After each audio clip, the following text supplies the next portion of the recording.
இங்க வாய் பேச முடியாது இந்த பையன் அவங்க அபார்ட்மெண்ட்ல இருக்க ஒரு பொண்ணை ஒன் சைடா லவ் பண்ணிட்டு இருக்கான். அந்த பொண்ணுக்கு லவ் லெட்டர் குடுக்கலாம்னு சொல்லி எடுத்துட்டு போறான். எனக்கு பெங்களூர்ல வேலை கிடைச்சிருக்கு. நாங்க போறேன் இந்த பொண்ணுகிட்ட சொல்லிக்கிட்டு இருக்கான். நீ அம்மாவையும் தங்கச்சியும் கூட்டு போகணும் தானே அந்த பொண்ணு சொல்லும்போது, நான் இன்னொருத்தரையும் கூட்டு போலான்னு விரும்புறேன்னு இவன் சொல்லிட்டு இருக்கான். யாருன்னு கேட்டா சொல்ல மாட்டேன்றான். அப்புறம் அந்த பொண்ணு என்னோட வேலை வந்துருச்சுன்னு சொல்லிட்டு அங்கிருந்து கிளம்பி போறா. அப்பயும் லவ் லெட்டர் கொடுக்காம அங்கேயே தான் நிக்கிறான்.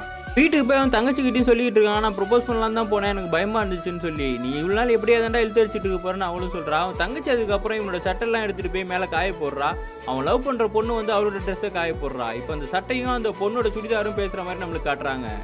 அப்போ இந்த சட்டையை அந்த சுடிதார் கிட்ட சொல்லுது, இந்த பையன் பத்தியா ரொம்ப நாளாக அந்த பொண்ணை லவ் பண்ணுறான்னு சொல்லிட்டு. அப்படியே எனக்கு ஒன்றும் தெரியலையே இந்த சுடிதார் சொல்லும் போது, அன்னைக்கு ஒரு நாள் பஸ் ஸ்டாப்பில் வெயிட் பண்ணிட்டு இருக்கும் போது இந்த பொண்ணு வேற யாருக்கும் நின்றுட்டு இருந்தா.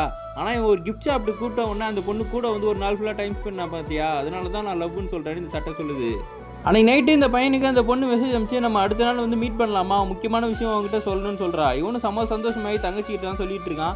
அதே சட்டையை போட்டு போகிறான். அந்த பொண்ணு அந்த சுடிதாரை தான் போட்டு வரா. அந்த பொண்ணு பேசிக்கிட்டே இருக்கும்போது சொல்கிறா, உனக்கு ஒரு சர்ப்ரைஸ் இருக்குன்னு. ஒரு ஃபோட்டோ காமிச்சிட்டு சொல்கிறா, எனக்கு கல்யாணம் ஃபிக்ஸ் ஆகிடுச்சு, இவர் தான் மாப்பிள்ளன்னு ஒன்று. இவன் ஃபேஸே மாறிடுது. இவன் என்னன்னு கேட்டால் கூட இவன் அப்பயும் சொல்லாமல் அமைதியாக தான் உட்காந்துருக்கான்.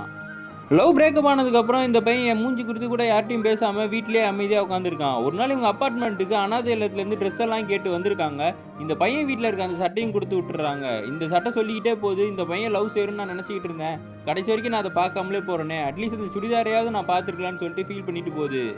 அனாதை இல்லத்தில் அந்த சட்டை வந்து கொடியில் காயிற மாதிரி நம்மளுக்கு காட்டுறாங்க. பக்கத்துலேயே வந்து அந்த சுடிதாரும் இருக்குது. என்னென்னா அந்த அப்பார்ட்மெண்ட்டில் தானே அனாதை இல்லத்தில் ட்ரெஸ் வாங்கியிருப்பாங்க, அந்த சுடிதாரும் வந்து கிஃப்டாக கொடுத்து வந்துருப்பாங்க.